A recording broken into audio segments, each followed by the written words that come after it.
है, आज और कल की घटना नहीं है, 5 महीने से ज्यादा का वक्त हो चुका है। जबड़ा खोलेगा कत्ल का राज, 3 हड्डियां और जबड़े का हिस्सा अभी तक मिल चुका है। पुलिस सूत्रों के मुताबिक ये खबरें आ रही हैं। बरामद जबड़े में कैप लगा हुआ एक दांत है। श्रद्धा ने मुंबई में रूट कनाल कराया था और उसके बाद वहां के जो डॉक्टर थे उनसे भी इस बारे में जानकारी ली गई है। वहां पर भी मैच कराने की बात चल रही है। 3 से 4 मोबाइल फोन ये इस्तेमाल करता था ये शख्स, जिसका नाम आफ्ताब।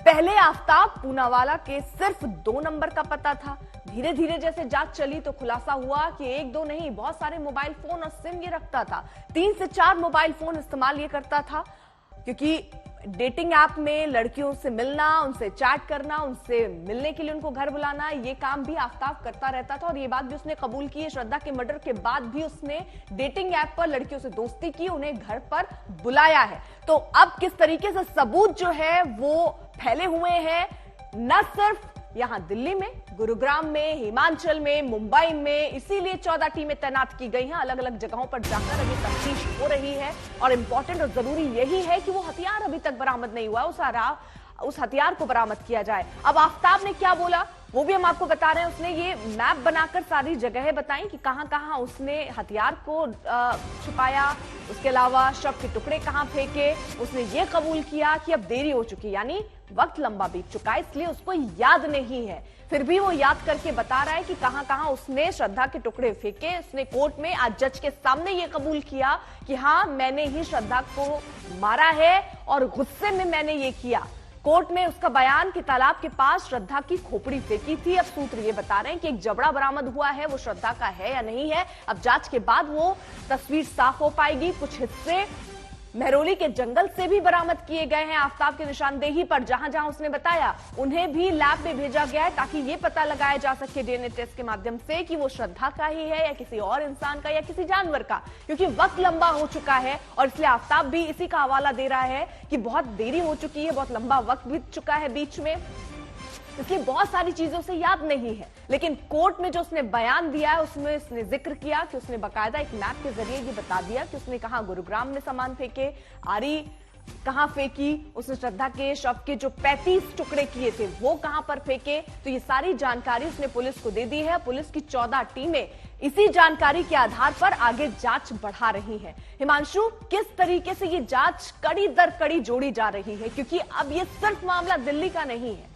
गुरुग्राम में भी उसने अवशेष या कह लीजिए वो हथियार फेंके हैं। हिमाचल से भी कुछ सूत्र बता रहे हैं, वहां पर भी टीम पहुंची है। तो चुनौतियां सिर्फ ये नहीं है कि 5 महीने से ज्यादा का वक्त है, चुनौती ये भी है कि अलग अलग जगहों पर जाकर आपको तफ्तीश करनी होगी।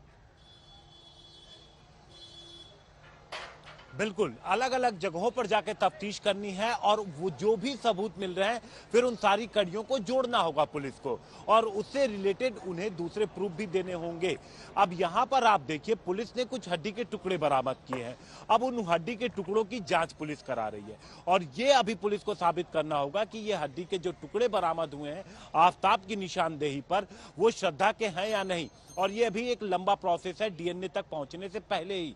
डीएनए से पहले ये पता करना होगा कि मेल है, फीमेल की वो बॉडी है, उसकी एज स्टैब्लिश होगी पहले, उसके बाद कहीं जाकर के डीएनए कराया जाएगा। तो ये एक लंबा प्रोसेस है जिसके तहत पुलिस को अभी पूरी चीज गुजरनी होगी। और आप सोचिए, एक तो पिछले ही काफी मई से लेकर के नवंबर तक का वक्त बीत चुका है, अब आगे इस प्रोसेस में और वक्त लगेगा। अब अगर कहीं जाकर के पुलिस इसलिए परेशान है इस पूरे मामले में कि जो हड्डियां बरामद की हैं, अगर कहीं वो डीएनए मैच नहीं करती है तो उसकी जांच कहां पर जाके खत्म होगी। और यही वजह है कि पुलिस इस हड्डियों को इकट्ठा करने के अलावा तमाम जो सर्कमस्टेंशियल एविडेंसेस हैं उनको भी जुटा रही है।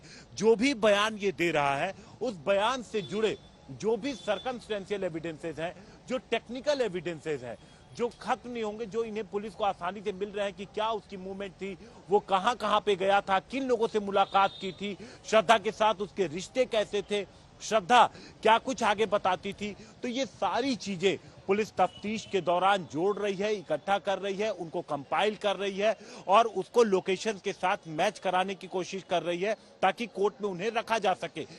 पुलिस की 10 से ज्यादा टीमें देखिए अलग अलग दिशाओं में काम कर रही थी। अब पुलिस ने उन सारी जो भी इन्वेस्टिगेशन के सबूत मिले हैं, जो भी मिला है, यहीं थाने में कुछ दिन पहले एक बैठक भी हुई थी जिसमें जो वरिष्ठ अधिकारी हैं वो यहां पर पहुंचे हुए थे और तमाम टीमों के बीच कोऑर्डिनेशन किस तरीके से बनेगा ये भी देखा गया था। तो पुलिस की लगातार कोशिश जारी है कि जो भी एविडेंसेस अभी तक मिले हैं उन कड़ियों को जोड़ा जा सके। हिमांशु रहिए जरा आप साथ। वरुण भी हमारे साथ, हमारे सहयोगी इस वक्त जुड़ चुके हैं। वरुण, क्योंकि देखिए कुछ हिस्से मेहरौली के जंगल से बरामद किए गए थे, उनको टेस्ट के लिए लैब में भेज दिया गया। उसकी रिपोर्ट्स के बारे में क्या जानकारी है, कब तक वो आएंगे? जिस जबड़े की बात हो रही है कि एक जबड़ा बरामद हुआ है, वो श्रद्धा का है या नहीं है, उसके लिए भी जांच चलनी है। और तीसरा जिस पर नजर रहने वाला है वो आफ्ताब को लेकर, जो आफ्ताब के टेस्ट होने, नाको टेस्ट, वो सारे टेस्ट कब होंगे और उससे कितने बड़े खुलासे की उम्मीद लगाकर रखनी चाहिए?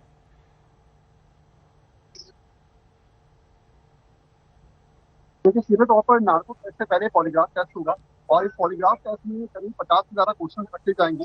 जिन जिन टेस्टों के में सवालों में कहीं ना कहीं मतभेद पाए जाएंगे या फिर फॉरेंसिक लैब को या फिर दिल्ली पुलिस को लगता है कि यहाँ पर आफ्ताब ने कहीं ना कहीं चालाकी दिखाई है, उन्हीं सवालों को जो है वो नार्को में आगे बढ़ाया जाएगा। ये पूरा एक प्रोसेस रहेगा। 2 दिन तक पॉलीग्राफ टेस्ट को आप मान के चलिए, अगर आज शुरुआत होती है तो करीब 8 घंटे और उसके बाद कल जो है वो 4 से 5 घंटे, तो 2 दिन का प्रोसेस रहेगा। उसके बाद मेडिकल टेस्ट होगा नार्को के लिए और फिर उसके बाद नार्को के प्रोसेस जो रहेगा वो करीब 1 हफ्ते का आने वाला है। इस 1 हफ्ते के अंतराल में ये तमाम टेस्ट किए जाएंगे कि आखिर पॉलीग्राफ टेस्ट में जो भी सवाल पूछे जा रहे हैं आफ्ताब से, उन सवालों के जवाब आफ्ताब संतुष्ट करने वाले दे रहा है या फिर नहीं दे रहा है। इसके अलावा नार्को टेस्ट में तय किया जाएगा कि आखिर जो सवाल पॉलीग्राफ टेस्ट में पूछे गए थे उसमें जहां जहां मतभेद है, जिन सवालों के जवाब सही से आफ्ताब ने नहीं दिए हैं या जहां जहां आफ्ताब ने चालाकी दिखाने का प्रयास किया है, उन सवालों को भी किया जाएगा। एक और पॉलीग्राफ टेस्ट में करीब 50 सवाल अगर मान लीजिए बनाए गए हैं तो पहला सवाल जो होगा उसको दोबारा से 11वें सवाल के रूप में पूछा जाएगा, फिर वही 11वें सवाल को सवाल के रूप में पूछा जाएगा। बिल्कुल, तो देखिए ये पूरी तैयारी वरुण यहाँ पर कर ली गई है पुलिस की टीमों की तरफ से। वहां पर मनोवैज्ञानिक टीम भी होगी, वहां डॉक्टर का पैनल भी होगा जब उसका टेस्ट होना है, क्योंकि ये भी एक महत्वपूर्ण कड़ी रहने वाली है आगे जांच को बढ़ाने में और दिशा देने में।